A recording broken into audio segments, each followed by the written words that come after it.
Hi there, it's Tamara Payne coming to you from Everyday Superhuman. And I'm so glad to have you all tuning in. I encourage you to subscribe to my channel. It's brand new for me, and I'd love to share knowledge with all of you. So, I am a holistic health educator, and the topic we're going to be discussing today is one that's near and dear to my heart because I just learned about it recently, even though it was set up in 1983 by Amnesty International. And the topic is there are eight steps that create coercion and torture. And that sounds weird for a holistic health educator to be discussing, but I think it's really important because it's what I've observed throughout the globe during the 2020 coronavirus pandemic. So I think it's important to you to learn, and then I'm going to also talk about how you counter that in a holistic health, loving, fair, balanced way. And so the first step is whenever Amnesty International studied governments that created tyranny or coercion or torture, the first thing is isolation. And so if you look at what's happened is that we have quarantined healthy people really for the first time in human history.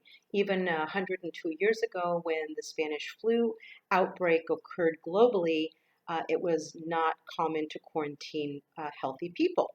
And so if I looked, and I did, and I studied historically, the last time that happened was during the time of Genghis Khan, a very long time ago.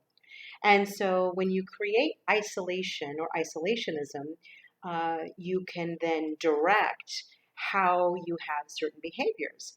And so, for example, if you've been told to simply stay inside because it's not safe for you to be outside, you can simply make sure you get out into nature because that is one of the most important ways that you can boost your immune system. So that's number one, and a very healthy and balanced way to do it. Now, for example, if we have a police state that for the 7.8 billion people on the planet, and let's say there's 5 billion households, if there are 5 billion militia police officers who are enforcing the rules to keep you in your home, that's very different. And you handle it in a very different way, but that's not actually what's happening. Now, there has been a perception, for example, parents getting taken to jail because they've been to their children's sporting events. So, those things are not really happening because really, when it comes down to it, I believe that the police officers who are in my family are phenomenal human beings and really are advocates for peace and for justice. So that's my take on the matter. So that's number one. Number two is that governments and environments that want to create coercion and torture, they monopolize your attention. And if you look at what's happening in all global media right now, you're seeing that we are getting a very specific message that is coming to us over and over and over again. So, therefore, your attention is being monopolized. So, one of the best ways that you can counter that is to simply turn off the media, to simply turn it off. And also, if you keep hearing the same thing over and over and over again, start to question it and start to do your own research about it. I think that's really important. It's such a holistic, easy way to start to think out of the box, which really is what holistic education does. Because in 1847, for example, in the United States is when the American Medical Association came into play in order to establish and teach you a way that they were going to keep you safe. Well, I happen to be lucky enough to be raised by a woman who was born in the end of the 1800s, and she did not listen to this new governing body. So she taught me how to listen to, the old wives' tales, but actually these things are really legitimate. And I found that as a holistic health educator and a woman who's spent her life's career in holism, it's been very, very true. So the first one is isolation. The second one is monopolizing your attention.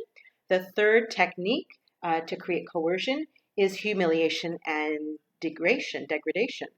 And so, no matter what you believe about having a mask on or not, I believe that if you do not have a mask on, no matter what your reasoning is, if it's for health purposes or for emotional health or physical health purposes, I've noticed that there is a group think establishing that you must have your mask on. And if you don't have your mask on, you're going to be humiliated and degraded. And so that's something I really want you to think about if that's something that you do. If you have your mask on, feel comfortable knowing that you have your mask on. It's a wonderful thing. And yesterday we spent most of our day off of Utila Island, and in Roatan, the island next to us. And there are mask laws there and requirements when you go inside, you wear your mask. So we wore our masks. And there were also temperature controls each time we went into an environment. Our temperature was checked. And there were also hand sanitizers each time we went in. And it was easy to comply. But when I was outdoors walking, I chose to take my mask off, partially because it was 93 degrees outside. And so I felt more comfortable breathing in fresh air as I was outside. So that's my own personal choice. I'm not telling you how to live your life. I'm just educating on ways to think out of the box and think holistically. So, one is isolation. Two is monopolizing your attention. Number three is humiliation and degradation. Number four is exhaustion. And so, how many people hear about prisoners of war who are exhausted? And if you notice a predominance of people throughout the globe, especially us as women, are absolutely exhausted, absolutely worn down and exhausted. So, again, from a holistic education standpoint, one of the things that I know to help combat exhaustion is to rest, to work out, to hydrate, and to take in great nutrients. So, and finally, is to really to communicate with your family and friends, to have conversations. So, those are all five very easy ways that help combat exhaustion. Number five is very interesting because I alluded to it earlier, and that is that threats for arrest are made. Threats for arrest are made. And so, one thing that I want you to think about is I want you to think about what is the level of that threat. Because when we are scared and in fear, we will do things to avoid any sort of perception of pain. That is a natural human condition. And so most of us do not seek out pain. And so when we feel threatened, we feel fearful, we will take that threat, that level of the threat very seriously, and we act in accordance with it. And so uh, it's you have to remember that if somebody comes to you, or a police officer, for example, comes to you and says you must put on your mask, then you can choose how to behave. You can choose to put your mask on, or you can choose to not have your mask on. You can choose to have a lanyard or a health note. And so, you can choose your behavior in all of these situations. And so that's very important.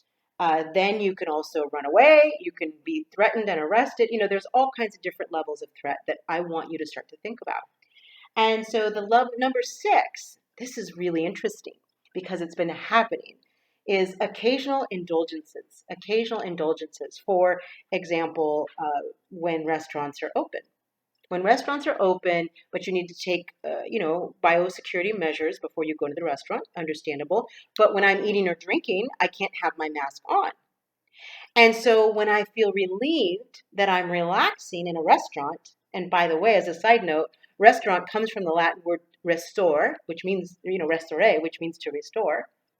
So when you're at a restaurant, you relax and you start to feel regenerated and you're relaxing, probably with people you love or at least like.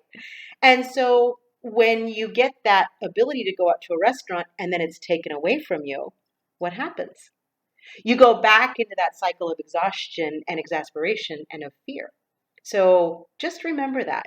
So the way that you respond to occasional indulgences, at least in my world, is that I make sure if I'm not allowed to go out to a restaurant, I make sure that I am around people who I know, love, and trust and who are healthy. And if they're sick, I'm going to respond and help protect them and help protect myself, right?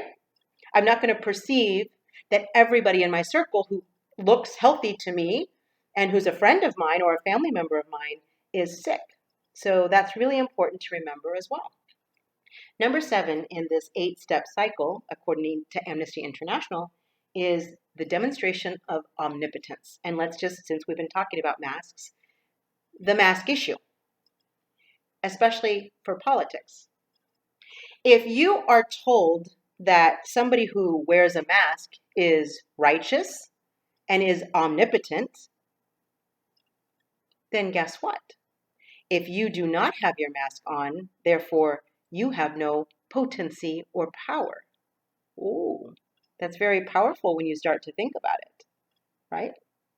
And so you have to remember places like Sweden, a country that has about 10 million people in it. Granted, the United States has 330 million, so there's 33 times the amount. But if you look at Sweden, you had several thousand people who did transition and pass away with COVID-19, especially early, but they did not have a mask law.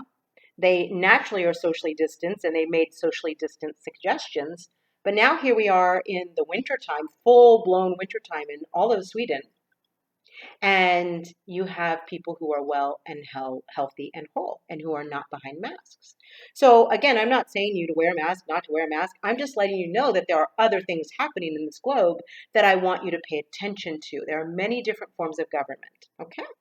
And the final way that you are tortured or coerced is to make trivial demands.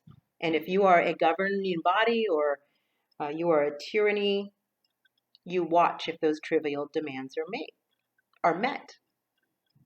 And so, for example, if you tell people to stay away, isolate, like we talked about in step one, and you watch them do that and you watch them live in fear, then you know that your demands have been met.